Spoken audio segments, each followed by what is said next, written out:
ఉన్న రాష్ట్రం. కర్నూలు జిల్లాలో ఉన్న కప్పట్రలలో యురేనియం నిక్షేపాలు మైనింగ్ ఆపేయమని కొద్ది రోజులుగా అక్కడి ప్రజలు పోరాడుతున్నారు.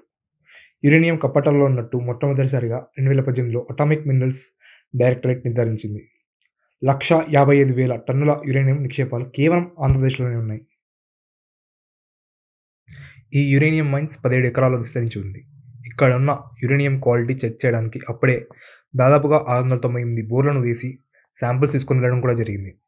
యురేనియం మైనింగ్కు సెంట్రల్ గవర్నమెంట్ కూడా పర్మిషన్ ఇచ్చేసింది. ఇక కేవలం మినిస్ట్రీ ఆఫ్ ఎన్విరాన్మెంట్ దగ్గర నుండి మాత్రమే పర్మిషన్ రావాల్సి ఉంది.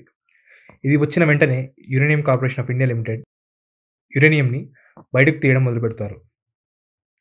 ఇక్కడి నుండి యురేనియం తీయడం వల్ల వచ్చే సంపద 20,000 కోట్ల పై మాటే.